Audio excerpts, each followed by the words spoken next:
Itu fitnah dajjal juga itu. Jadi media ini kalau tak pandai jujur dia, itu dajjal baru namanya. Jangan tersinggung tapi salah satu cara yang mudah menyebarkan aib orang adalah media. Dalam kaitan ini banyak Pak. Ada orang yang sibuk mencari aib orang, kemudian disebarkannya aib orang itu. Kalau dulu menyebarkan aib orang itu dari mulut ke mulut, dari mulut ke mulut. Kalau sekarang tidak, cukup posting di Facebook, posting di sosial media. Yang tadi lingkupnya sedikit, sekarang jadi besar. Maka kata Nabi, tuba liman syaghalahu ayubuhu. Bersyukurlah, berbahagialah orang yang sibuk dengan aib diri dia sendiri. Allahumma salli ala Muhammad wa ala ali Muhammad fil alamin innaka Hamidum Majid. Bapak Ibu sekalian yang berbahagia, mudah-mudahan di subuh hari ini Allah limpahkan keberkahan kepada kita semua.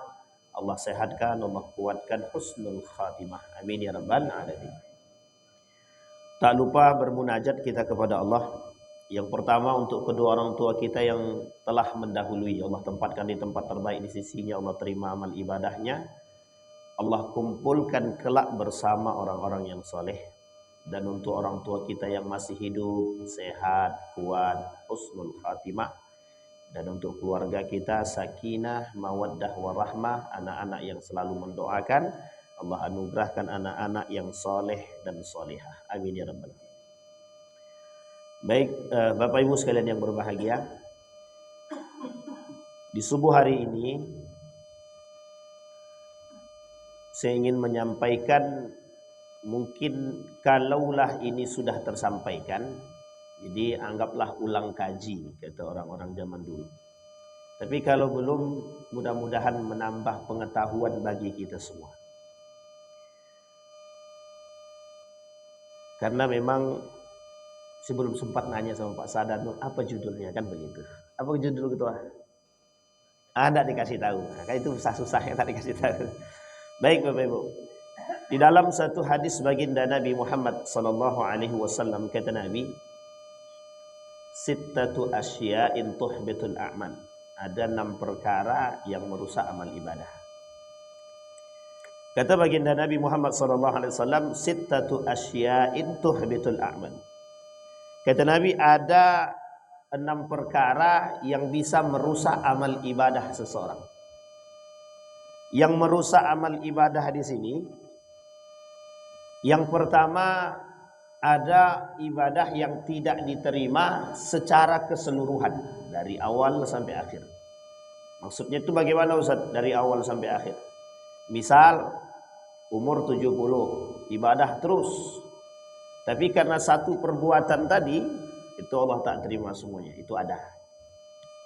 Namanya kufur dia. Kufur. Umur 60, 70, ibadah rajin. Tapi melakukan perbuatan yang perbuatan tersebut condong pada perbuatan yang kufur. Artinya terjerumus dan terjebak dalam kekufuran. Kalau terjebak dalam kekufuran berarti tandanya habis. Habitat a'maluhum. Dibakar, dihapus amal ibadahnya. Jadi kan sia-sia. Jadi seperti kalau Ustaz Abdul Samad bilang mengutip ayat itu, haba'an mansura. Seperti debu yang berada di atas pasir ditiup angin hilang. Nah, begitulah istilahnya orang ibadah tapi melakukan kekufuran. Haba'an mansura. Sia-sia. Tapi kemudian ada orang yang beribadah hari ini tapi yang dihapus hari ini. Itulah yang disebut dengan perbuatan yang tetap mendapatkan ancaman, dihapus ibadah dia, habitat a'maluhum, tapi hari itu aja. Yang sebelum-sebelumnya tidak. Perbuatan-perbuatan yang sebelum tidak, tapi perbuatan hari itu ibadahnya habis. Contoh yang suka gibah. Nah, itu sama tuh. Orang-orang yang suka gibah. Tapi orang-orang yang suka gibah ini, orang-orang yang suka melakukan perbuatan kezaliman sampai dia datang minta maaf. Jadi kalau dia tak minta maaf bagaimana? Ya pertanggungjawabannya di akhirat. Hatta yuqadu syatal jalha. Sampai nanti kemudian di hari kiamat itu kebaikan dia diberikan kepada orang lain.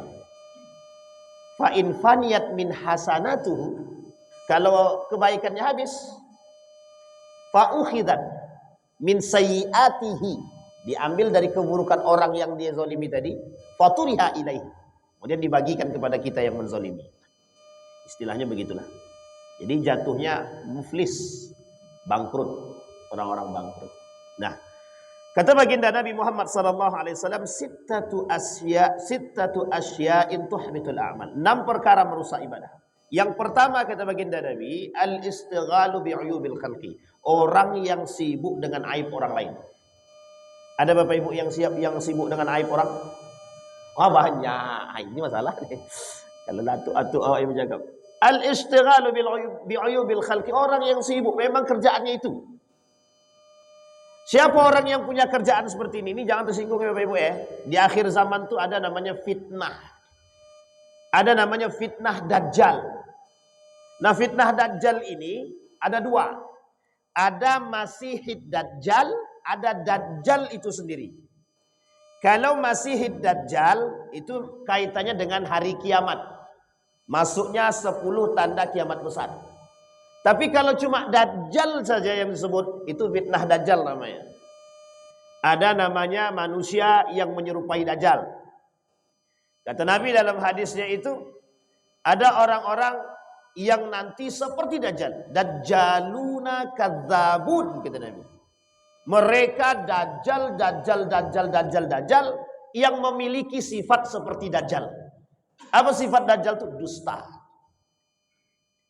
Yang kedua, ada namanya fitnah media. Nah, itu fitnah Dajjal juga itu. Jadi media ini kalau tak pandai jujur dia, itu Dajjal baru namanya. Jangan tersinggung kami. Khusus teman-teman media jangan tersinggung. Itu faktanya begitu memang. Maka disebut dengan Dajjal. Ada seorang ulama menuliskan dalam kitabnya itu, salah satu fitnahnya generasi muda. Salah satu fitnah generasi muda di akhir zaman. Satu di antaranya adalah fitnah media itu. Yang beliau sebutkan itu fitnahnya Dajjal. Nah, salah satu hari ini, media atau salah satu cara yang mudah menyebarkan aib orang adalah media. Dalam kaitan ini banyak Pak. Ada orang yang sibuk mencari aib orang, kemudian disebarkannya aib orang itu. Kalau dulu menyebarkan aib orang itu dari mulut ke mulut. Dari mulut ke mulut. Kalau sekarang tidak, cukup posting di Facebook, posting di sosial media. Yang tadi lingkupnya sedikit, sekarang jadi besar. Itu fitnah. Itu fitnah akhir zaman begitu. Sehingga kata Nabi, al-istighalu bi'uyubil khalqi, orang yang sibuk dengan mencari aib orang lain. Penyakit ini sampai akhir zaman, sampai kiamat tidak akan selesai. Yang harus diselesaikan itu adalah bagaimana diri kita menanggapi kasus seperti ini. Mensikapi kasus seperti ini. Kenapa? Karena posisi aib yang tadi itu, orang tuh senang cari aib orang tuh senang. Apalagi orang tersebut yang tidak dia sukai, yang dia benci. Oh, senang kali. Oh, awas kau ya. Oh, semalam kan? Tahu dia. Ini nih, ibu nih yang kemarin nih kan, awas lah nanti. Aku cari. Untuk apa dia cari aib orang? Untuk mencari titik kelemahan orang. Maka kata Nabi, tuba liman syaghalahu ayubuhu.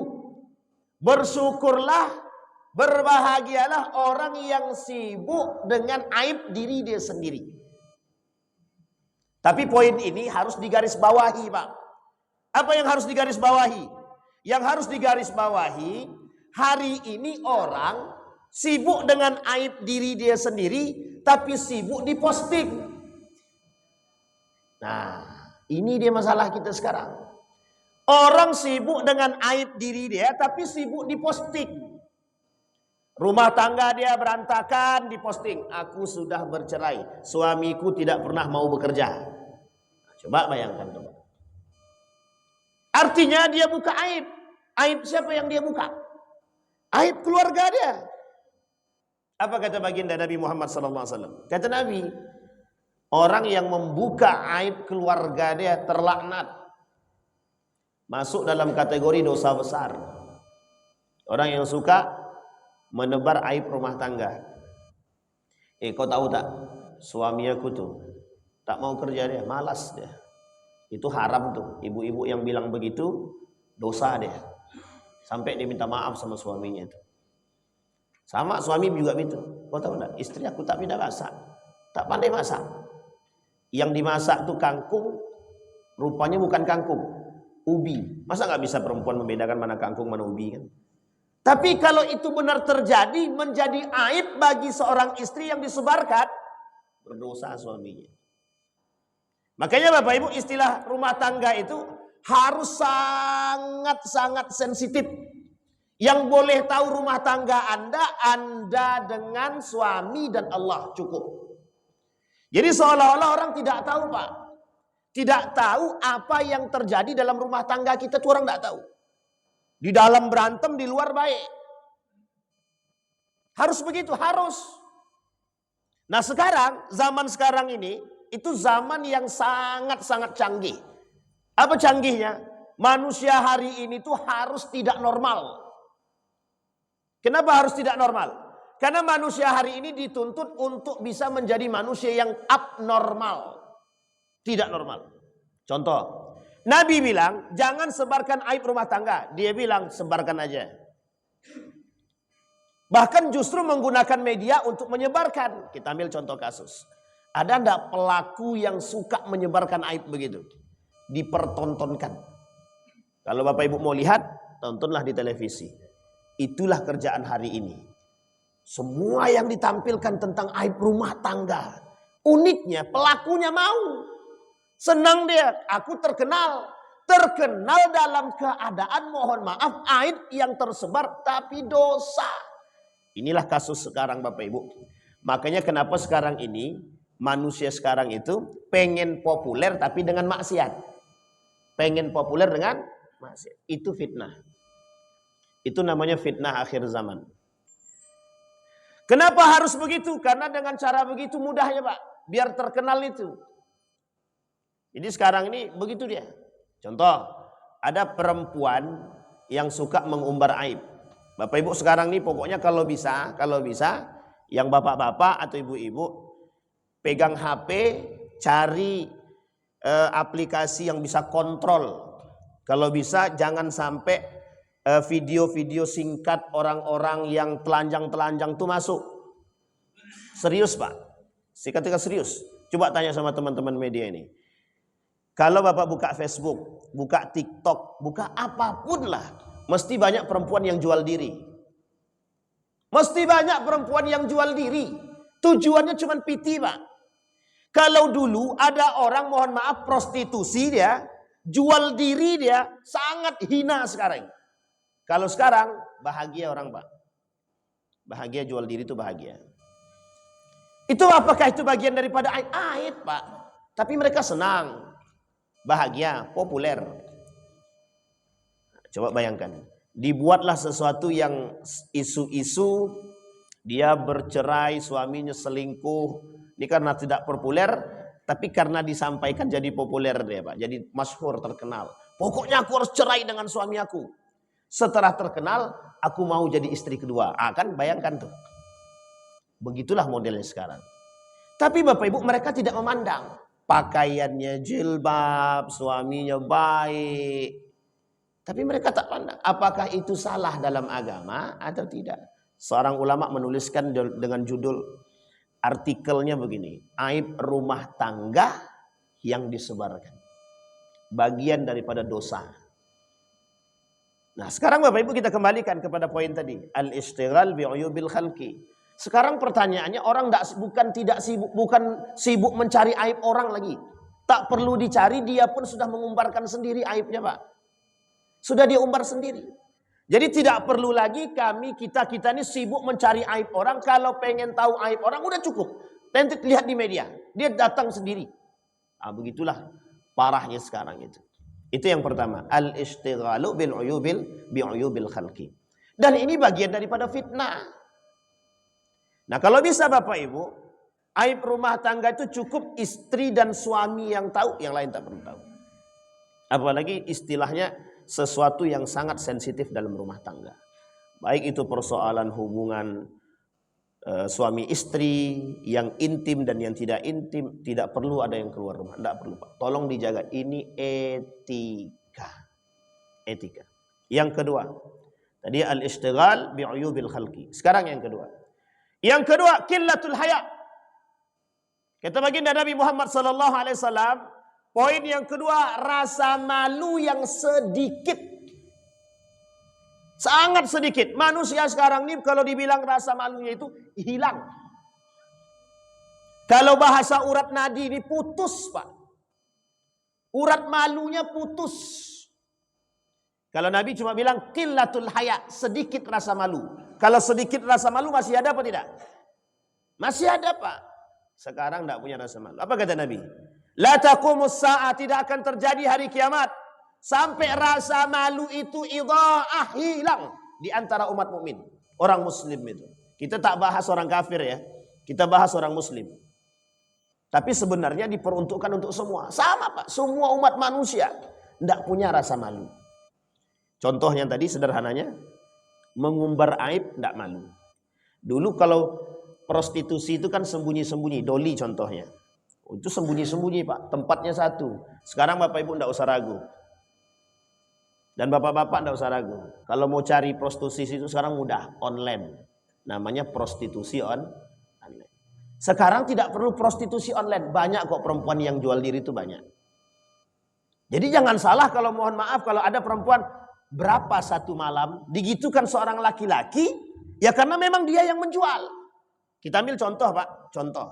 Dulu perempuan itu kalau dia keluar rumah pakaiannya tertutup.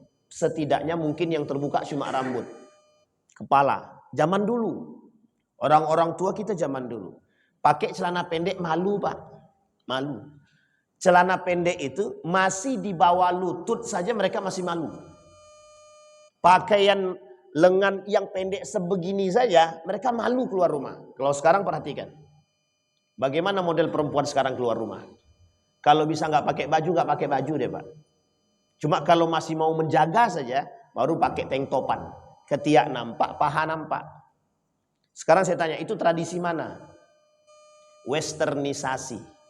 Tahu Bapak Ibu westernisasi? Kebarat-baratan. Ini budaya Pak, budaya barat. Sekarang kita kaitkan dengan budaya 1924 Turki Utsmani runtuh. Selesai Turki Utsmani runtuh, itu Inggris masih berjaya, Amerika berjaya, Eropa berjaya Pak. Pada saat yang bersamaan pada tahun 1990-an, itu wanita-wanita Inggris itu kalau disuruh pakaian terbuka mereka malu. Apa kata mereka? Hanya wanita yang tidak punya akal lah yang mau pakai pakaian yang pendek. Tapi apa yang terjadi? Salah satu cara untuk mempopulerkan, untuk menyebarkan pakaian-pakaian mini biar bisa terkenal harus melalui artis. Dimintalah artis untuk menyebarkan atau untuk memakai pakaian biar tenar. Jadi pakaian tank topan, celana pendek, nampak paha itu Pak. Itu baru-baru ini 1990-an ke atas. Dipopulerkanlah oleh mereka sebagai satu tradisi budaya. Apa tradisinya? Liberalisme. Gaya berpikir yang bebas agar orang bisa berekspresi sesuka hati. Salah satu ekspresinya adalah pakaian. Bisa dipahami Bapak Ibu? Nah sekarang apa yang terjadi? Orang yang dulu malu pakai celana pendek dipaksakan untuk tidak malu. Setelah dipaksakan untuk tidak malu, terbiasa dia, akhirnya biasa. Bisa dipahami ya? Contoh, perempuan tidak pakai kerudung. Di tengah orang yang banyak pakai kerudung, ada perempuan tidak pakai kerudung sendiri aja, mesti malu Pak. Pasti malu. Tapi, ada tapinya. Dia cuek aja, dia paksakan untuk tidak malu. Akhirnya Pak, terbiasa Pak. Ada orang tinggal di samping tempat, mohon maaf ya, di samping tempat pembuangan sampah. Mesti busuk Pak, mesti busuk. Tidak ada yang bilang kalau tempat itu tidak busuk itu tidak ada, pasti busuk Pak. Tapi karena dia tinggal di situ, tidak ada tempat lain untuk tinggal selain di situ. Mau tidak mau dia pasti tinggal di situ. Yang pertama. Yang kedua, apa yang akan dia lakukan? Membiasakan diri terbiasa dengan bau busuk. Dan pada akhirnya biasa. Kalau sudah biasa apa yang terjadi? Ya udah, cuek aja, masa bodoh. Seperti itulah manusia sekarang. Perempuan yang tidak punya rasa malu hari ini seperti itu. Sama halnya dengan aib tadi. Sama halnya dengan perbuatan maksiat hari ini. Dulu yang namanya maksiat, kemungkaran itu bagi pelaku dosa besar jelas. Tapi sekarang biasa aja. Wong yang korupsi banyak kok ngapain? Kalau cuma dia sendiri yang korupsi, Pak, malu dia. Masih dia tutupkan wajahnya. Sekarang enggak, petantang petenteng dia. Ngapa kok korupsi? Bukan aku saja. Kawanku banyak, gitu deh. Akhirnya yang tadinya mohon maaf sensitif, orang tak mau lakukan, sekarang orang melakukan. Ditambah lagi, korupsi 5 miliar, penjara 1 tahun. Nenek-nenek maling ayam, penjara 5 tahun. Makin selesai urusan, Pak. Tidak punya rasa malu. Kita nggak punya rasa malu. Jadi kalau hari ini kemaksiatan itu tersebar, kezaliman itu tersebar, kemungkaran itu tersebar, kita tidak punya etika pada diri kita sendiri. Salah satunya rasa malu tidak ada. Kayaknya Bapak Ibu kata Nabi, qillatul haya. Tidak akan terjadi hari kiamat sampai rasa malu itu hilang. Maaf, tidak akan terjadi hari kiamat sampai munculnya rasa malu yang agak atau jarang dipakai oleh manusia nanti. Memang begitu keadaannya. Perempuan tidak pakai kerudung dia nggak malu lagi. Perempuan pakaian ketat nggak malu. Ustaz, kalau nggak pakai baju kan nampak aurat kami. Lah sekarang dipakai, Pak. Pakai baju tapi minta ampun sempitnya. Legging, Pak. Pakai legging keluar. Bapak Ibu bisa bayangkan, bukan Bapak Ibu, ibu-ibu bisa bayangkan kan, pakai legging keluar ibu-ibu. Saya tidak mau lebih detail lagi, kalau sempat lebih detail lagi nanti dikira menghina. Mohon maaf, Pak, pakai legging. Mending kalau leggingnya warna hitam, leggingnya warna kulit. Coba bayangkan. Ada lagi yang parah lagi. Di atas pakai jilbab, bajunya lengan pendek, celana pendek. Coba bayangkan. Beberapa waktu yang lalu saya jalan ke pasar, Pak. Ketemu tuh ibu-ibu pakai jilbab di atas. Baju lengan pendek, celana pendek. Lutut nampak. Saya bilang inilah model jilbab gaya baru. Dan ini kalau seandainya dipopulerkan oleh orang-orang Eropa, jadi populer, Pak. Jadi populer. Itu dia. Karena rasa malu hilang dengan dosa dan maksiat biasa. Makanya kenapa hari ini manusia-manusia itu mudah melakukan maksiat karena memang tidak punya rasa malu. Terutama mereka tidak punya rasa malu kepada Allah. Kita nih, Pak, kalau cuma sekedar terhadap manusia, mungkin bisa kita bilang masa bodoh. Kita tak pernah menganggap Allah itu Allah, tidak pernah, Pak. Kita tak pernah menganggap Rasulullah itu Rasulullah, tidak pernah. Kalau kita menganggap Allah itu Allah, Rasulullah itu Rasul, kita tidak mungkin melakukan perbuatan tersebut, Pak. Kita malu kepada Allah. Seorang anak perempuan ketika ibunya mengatakan kepada anaknya, nak campur saja susu tadi, susu onta itu campur dengan air biar banyak, tidak ada yang lihat, nak. Umar bin Khattab dari luar mendengar, memperhatikan. Apa kata anaknya? Tidak, Bu, sekali-kali tidak akan kulakukan. Nak, kita tak punya banyak pilihan. Cuma itu pilihannya biar jualan susu kita ini semakin banyak. Dan orang banyak mau membeli. Sementara onta kita susunya sedikit. Caranya biar banyak kita dapat, dicampurlah dengan air. Apa kata anak tadi? Sekali-kali tidak. Sekali-kali tidak. Apa kata Umar bin Khattab dari luar? Kuat sekali iman anak ini. Sehingga Umar bin Khattab pulang. Kemudian waktu anak tersebut dilamar oleh Umar bin Khattab, dijadikan menantu. Bapak Ibu bayangkan, apa kata anak itu tadi? Orang tidak melihat, Bu, tapi Allah melihat. Ada enggak manusia sekarang seperti itu? Makanya istilah itu sekarang di akhir zaman, orang yang seperti ini itu disebut dengan gharib, orang aneh. Maka kata Nabi dalam hadisnya, Bada'al Islam gharib wa sayaudu kama bada'al gharib. Islam itu tumbuh dengan keanehan, maka akan hilang dalam keanehan. Aneh bagi siapa? Aneh bagi umat muslim. Hari ini umat muslim aneh dengan syariat Islam. Hari ini umat muslim aneh dengan nilai-nilai keislaman. Dulu salah satu nilai keislaman itu adalah pakai kerudung, pakai jilbab, berpakaian yang sopan. Hilang Pak, terkikis sedikit demi sedikit. Orang Melayu pada masanya pakaiannya pakaian gamis Melayu. Pakai kerudung, pakai apa bahasa bajunya, baju Melayu itu ya, baju kurung. Laki-laki pakai baju kurung, perempuan pakai baju kurung Pak. Bangga mereka. Adat istiadat yang menutupi aurat. Sekarang tidak. Selagi ada celana lepis jin hantu belau itu dipakai semua. Celana jin pun dipakai, bayangkan. Dan mereka nggak takut Pak. Ini poin penting Pak. Apa masalahnya? Masalahnya itu tadi. Kita sedang melakukan perbuatan satu saja. Normalisasi maksiat. Apa namanya bahasanya Bapak Ibu? Normalisasi. Maksudnya adalah kita hari ini membiasakan melakukan perbuatan dosa yang sesungguhnya dalam agama tidak biasa. Maka kata Nabi, ada kelompok muncul. Apa kelompok yang muncul itu? Mereka sudah tidak kaku dengan dosa. Siapa mereka? Ya pelaku maksiat sekarang. Minum khamar di depan orang berpuasa. Minum khamar di depan orang berpuasa. Kira-kira ada yang aneh nggak dari kalimat itu? Ada nggak yang aneh dari kalimat itu? Kalau cuma makan nasi, minum air biasa di depan orang berpuasa, itu sering kita temukan Pak. Tapi minum khamar di depan orang berpuasa, apa maksudnya? Pelecehan terhadap agama.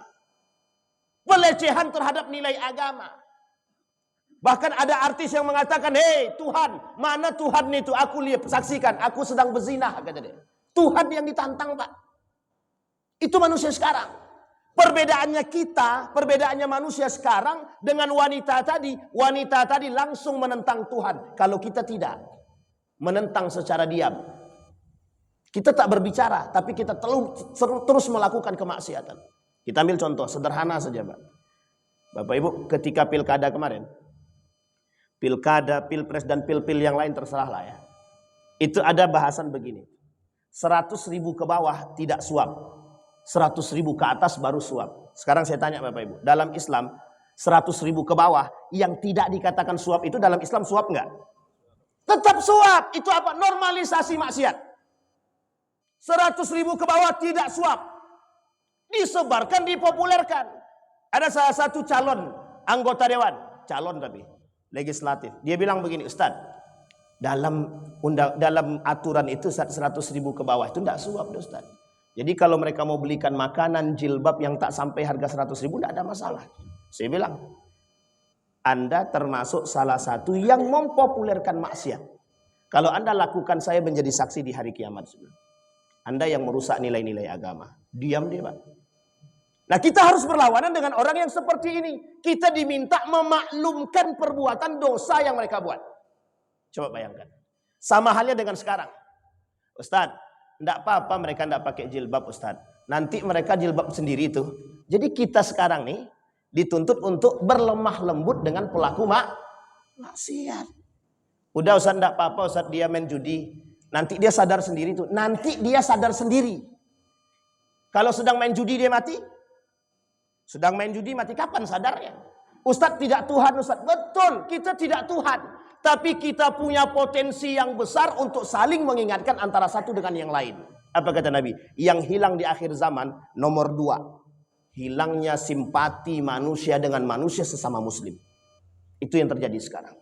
Jadi kalau maksiat itu tersebar wajar Pak. Karena kita melihat maksiat, udahlah nanti dia sadar sendiri. Udahlah dia nanti sadar sendiri. Akhirnya mohon maaf Pak. Begal makin banyak. Tukang rampok makin banyak, pezinah makin banyak, tukang minum khamar makin banyak. Makin banyak. Jualan khamar tuh terang-terangan hari ini Pak. Dulu orang jualan khamar tuh sembunyi-sembunyi. Cari tempat, pokoknya masuk ke toko tuh enggak ada yang nampak. Sekarang enggak Pak, bir bintang katanya, ditaruh di depan. Coba bayangkan itu. Lah kita nggak bisa berbuat apa-apa. Pas kita mau berbuat, oh kami bayar kok, kami bayar pajak lagi. Nah, hati-hati Pak. Pajaknya minuman keras masuk ke mana? Coba tanya sama pemerintah, ada enggak mereka ngambil pajak minuman keras? Kalau ada, ya hati-hati. Nanti masuk ke gaji, campur Pak. Bisa dipahami Bapak Ibu ya. Jadi kita punya kekhawatiran yang besar. Jadi kalau kita berbicara tentang hal tersebut, rasa malu wajar. Memang itu kondisi kita hari ini. Kita dituntut untuk tidak malu terhadap dosa. Itu yang kedua. Sekarang yang ketiga. Tadi yang pertama al-ishtighal bi'uyubil khalqi. Yang kedua qillatul haya. Yang ketiga hubbud dunya, cinta terhadap dunia. Sekarang perhatikan Bapak Ibu. Kata baginda Nabi Muhammad sallallahu alaihi wasallam, ada satu penyakit yang kelak di akhir zaman masuk dalam tubuhnya manusia. Kata Nabi, umat muslim itu banyak sekali, tapi mereka lemah sangat. Kata Nabi, kata para sahabat, apa yang membuat kita lemah itu apa? Umat muslim lemah itu apa? Kata Nabi, kelak umat muslim terjangkit satu penyakit, namanya wahnun. Apa itu wahnun kata Nabi? Hubbud dunya wa karahiyatul maut. Cinta dunia dan benci akan kematian. Satu. Ali bin Abi Thalib bilang begini dalam syairnya. Kata Ali bin Abi Thalib itu, cinta terhadap dunia merusak amal ibadah. Cinta terhadap dunia merusak amal ibadah. Sekarang Bapak Ibu, kalau kita bahasan hubbud dunia saja itu terlalu umum. Apa identik simbol cinta terhadap dunia itu, apa identiknya? Simbolnya cinta terhadap dunia itu apa? Harta. Orang banyak harta itu diidentikan pada dunia. Ulama semua sepakat Pak, ketika berbicara tentang dunia, hubbud dunia, itu mesti berbicara tentang harta. Harta, kekuasaan, wanita, kelezatan dunia. Kata Nabi, zahratud dunia laisat min barakatid dunia. Bukan keberkahan, tapi barakatid dunia di sini kata Nabi adalah kenikmatan dunia, lazzatud dunia. Apa lazzatud dunia tadi? Itulah yang tadi kita sampaikan. Persoalan harta, persoalan tahta, persoalan wanita. Semua di belakangnya. Sekarang kita lihat satu saja. Tahta, kekuasaan. Ada istilah kursi panas, rebutan. Orang rebutan kursi legislatif. Mau kursi gubernur, kursi bupati, kursi camat, dan kursi, semua kursi lah pokoknya. Kursi itu kan benda mati. Jadi orang yang hidup nih memperebutkan kursi benda mati. Misal ada yang mau jadi camat. Pokoknya aku harus jadi camat. Gimana caranya? Terserahlah. Suaplah pemerintah. Disuap sekian juta untuk jadi duduk di kursi camat. Legislatif, pokoknya rebutan semua. Ada 10 orang Pak yang mau duduk jadi anggota dewan. 10 orang, 10-10-nya akan berlomba-lomba. Terserah mengeluarkan duit berapa miliar hanya untuk duduk di kursi tadi. Ada yang 10 miliar untuk kota, ada yang 15 miliar, ada yang 20 miliar. Mereka siapkan untuk duduk. Sampai muncul bahasa, kalau cuma punya duit 2 miliar Anda nggak akan duduk. Coba bayangkan. Baik, kita kembalikan Pak. Itulah dunia. Sekarang pertanyaannya sederhana. Sederhana saja. Halalkah, haramkah? Halalkah, haramkah? Sehingga mohon maaf Pak. Mohon maaf betul. Manusia hari ini persoalan halal haram nomor sekian. Mending kalau nomor 2 Pak. Nomor sekian. Jadi mereka tak pernah berpikir lagi secara mendalam tentang halal dan haram. Kalau dia halal, pokoknya Ustadz mau halal mau haram terserah. Sampai muncul bahasan begini. Ustadz, asal Ustadz tahu, kalau semuanya main suap, kalau aku tidak main suap, aku tidak akan duduk. Bisa dipahami Bapak Ibu ya? Kalau aku tidak suap, aku tidak akan duduk. Semuanya main suap. Mayoritas muslim semua. Mayoritas muslim semua pemain suap. Kemudian muncul kita muslim juga mau ikut suap-suapan. Pertanyaannya adalah, kitakah yang menormalisasi kah atau bagaimana kah? Sekarang apa hukumnya Pak? Calon pemimpinnya muslim semua. Calon pemimpinnya muslim semua. Meskipun ada yang tidak baik, ada yang dipandang baik. Kan kita tidak tahu tolak ukur nih Pak. Tiba-tiba kita mencalonkan sebagai seorang muslim juga. Pertanyaannya, dalam semua orang-orang yang muslim ini, boleh tidak kita main suap di situ? Boleh tidak kita main suap di situ? Tidak boleh Pak. Semuanya kafir, kita doang yang muslim. Dan semua orang kafir nih main suap. Boleh enggak kita main suap di situ? Ikhtilaf para ulama. Bukan membolehkan, tapi salah satu strategi untuk mendapatkan harus begitu. Tapi ini tidak Pak, muslim semua. Sudah muslim semua, kita yang main.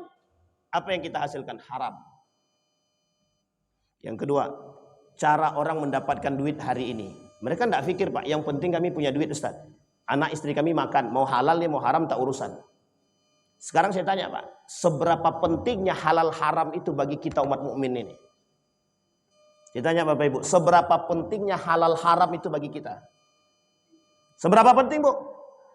Kalau sangat penting, pernahkah kita memperhatikan yang kita makan di rumah itu halalkah, haramkah, subhatkah? Coba tanyakan. Bagi ibu-ibu, sangat baik sekali. Bahkan dianjurkan mempertanyakan kehalalan yang diberi oleh suami. Bang, duit yang abang dapat dari mana? Halalkah, haramkah? Kalau ngamuk suaminya, berarti suaminya nggak punya iman. Harus begitu, harus.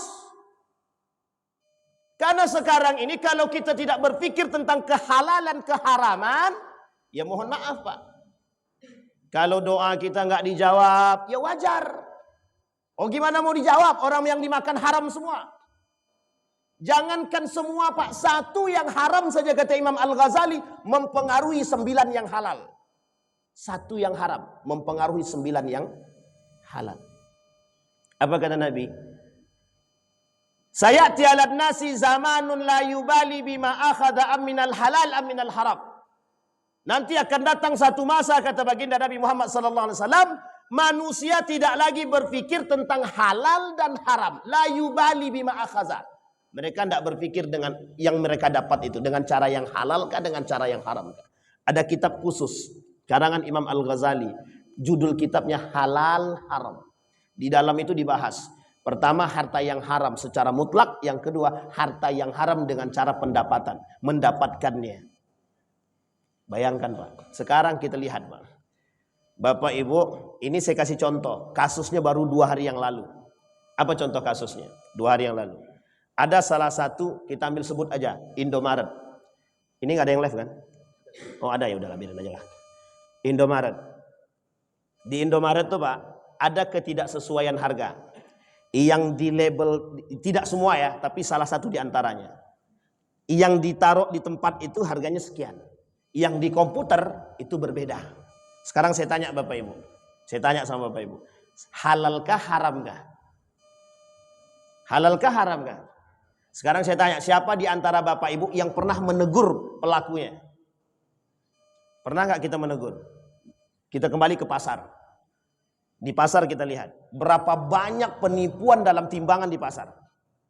Yang kedua, berapa banyak Bapak Ibu membeli makanan, mohon maaf, terkhusus baik ikan, ayam dan lain sebagainya. Mereka sudah bismillah atau belum? Coba bayangkan Pak. Sampai sejauh itu Islam mengajarkan kita? Iya Pak. Tapi sampai sebegitukah kita perhatian terhadap agama? Tidak. Yang penting kami makan. Mau halal kayak mau haram terserah belakangan. Begitukah karakteristik seorang muslim? Tidak. Maka Bapak Ibu, seorang mukmin, seorang muslim wajib memperhatikan kehalalan dan keharaman. Wajib. Sangat wajib sekali. Sekarang saya tanya Bapak Ibu, halal lagi thayyib. Halalan thayyiban. Starbucks itu halal enggak? Halal, label halalnya ada. KFC halal enggak? Halal, ada label halalnya, ada. McDonald halal enggak? Halal, ada label halalnya, ada. Pertanyaannya baik enggak? Thayyib enggak? Bisa dipahami Bapak Ibu. Aqua, Denon, halal enggak tuh? Tengok di bawahnya itu Pak, ada label halalnya, ada. Baik enggak? Sampai sebegitu. Mukmin harus begitu. Sehingga wajar kalau kita umat mukmin ini harus memperhatikan kehalalan iman. Halal haram itu kaitannya dengan iman. Harus Pak, harus. Nah, Bapak Ibu kembali kepada poin tadi, hubbud dunia, cinta terhadap dunia. Orang sekarang pokoknya yang penting aku dapat duit, mau halal kayak caranya, mau haram nanti dulu. Ntar dulu. Contoh, ada orang kerja. Nah, ini poin tapi jangan tersinggung Pak, ini agak sensitif soalnya. Persoalan debt collector misalkan. Persoalan pemain riba misalkan. Ada leasing, ada bunganya. Pertanyaannya yang dia makan duitnya dari mana? Gajinya diambil dari mana? Dari situ. Pertanyaannya halal enggak tuh? Kita tidak, mohon maaf Pak, kita tidak sedang mengkerdilkan siapapun. Tidak Pak, ini urusannya agama. Urusannya agama. Bapak Ibu pinjam uang ke bank, ada bunganya, riba Pak. Pertanyaannya kita merasa berdosa enggak? Enggak, yang penting kami bisa beli mobil Ustaz. Jadi lebih penting mobil daripada dosa.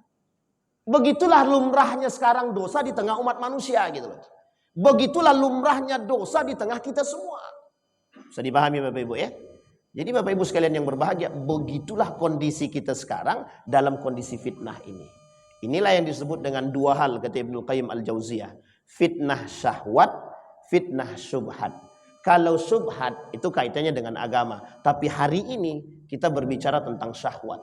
Betapa kuatnya manusia hari ini kata Ibnu Qayyim Al-Jauziyah dengan syahwat mereka. Sampai mereka nggak berpikir mana yang baik, mana yang buruk. Tidak. Yang penting kami bisa hidup. Nabi sudah bilang dalam hadisnya, Pak, urusan perut itu urusan sensitif.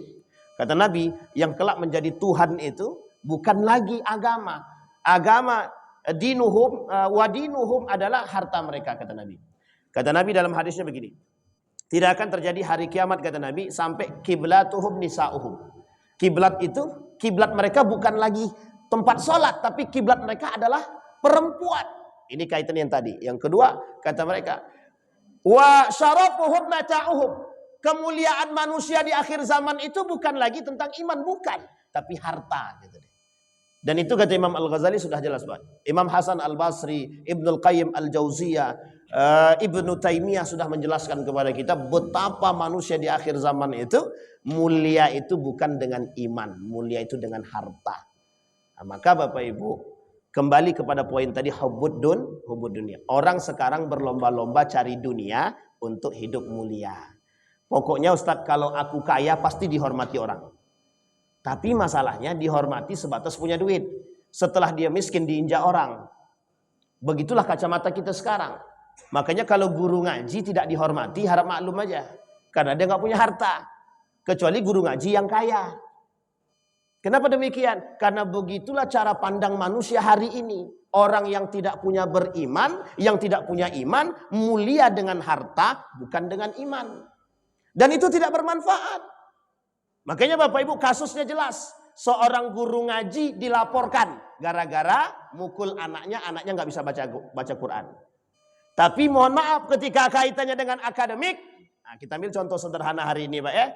Anak sekolah wajib lulus. Mau sekolah dia, mau tak sekolah dia, mau berakhlak dia, mau tidak berakhlak dia. Wajib lulus. Universitas, standar universitas itu wajib kasih nilai B. Karena kaitannya dengan apa? Kaitannya dengan akreditasi. Jadi mahasiswa itu mau pinter, dia mau cerdas, dia mau apa, dia terserah. Nggak masuk kuliah pun mahasiswa tersebut pasti dapat nilai B. Karena wajib dapat nilai B. Siapa yang mengharuskan dapat nilai B? Institusi. Apa alasannya? Alasannya satu saja, akreditasi. Jadi kita tidak pernah. Jadi sekarang Pak, kenapa sekarang itu manusia kok mudah sekali dengan dosa, kok banyak yang tidak berakhlak? Kita sedang membuat itu. Kurikulum kita mengajarkan kita untuk jadi orang yang bodoh. Kurikulum kita mengajarkan kita untuk menjadi manusia yang tidak beradab, tidak berakhlak, tidak cerdas. Sekarang saya tanya Bapak Ibu waktu masih kecil dulu, kalau tidak bisa jawab kira-kira dapat nilai enggak? Enggak naik Pak, enggak naik. Saya masih merasakan tidak naik kelas.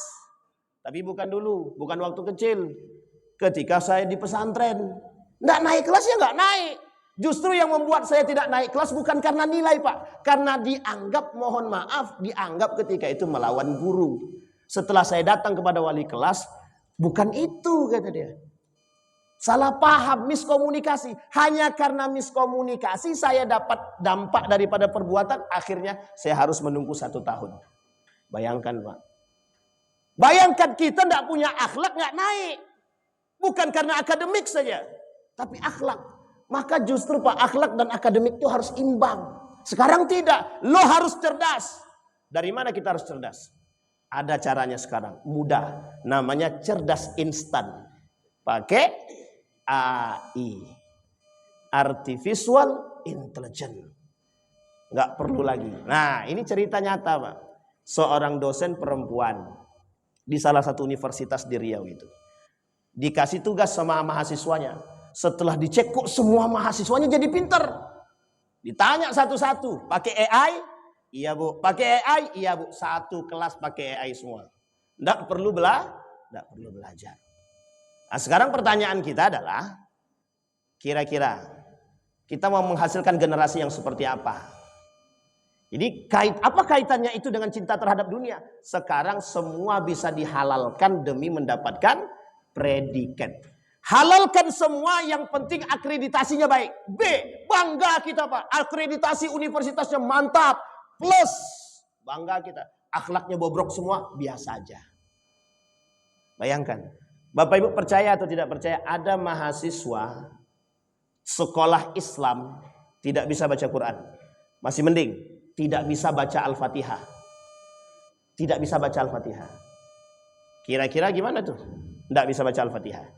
Kalau anak kecil Pak, baru lahir dia, umur 3 tahun dia tidak hafal Al-Fatihah, masih kita maklumi Pak. Sekarang Bapak Ibu boleh cari Pak, di mana anak yang umur 5 tahun tidak hafal Al-Fatihah. Hampir sulit kita temukan.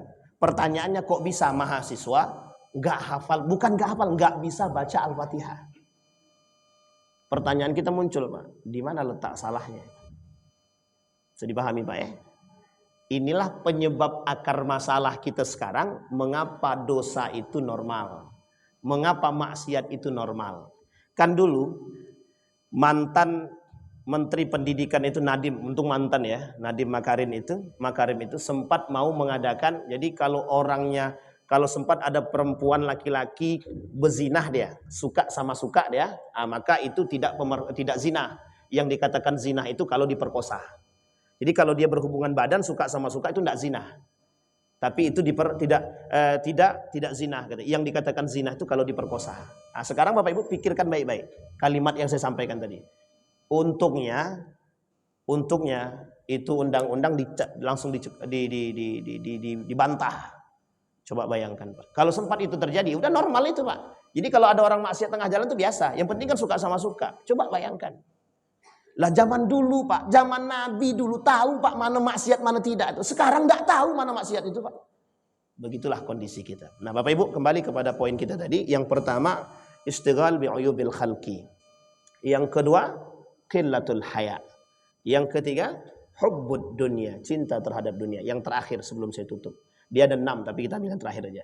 Yang keempat nih, az-zulmu li ghairihi au al-zulmu la yantahi. Kata Nabi, zalim yang tak ada habisnya. Zalim yang tidak ada habisnya itu apa? Manusia hari ini ya melakukan perbuatan zalim sesama manusia itu biasa. Mereka merasa tidak punya salah.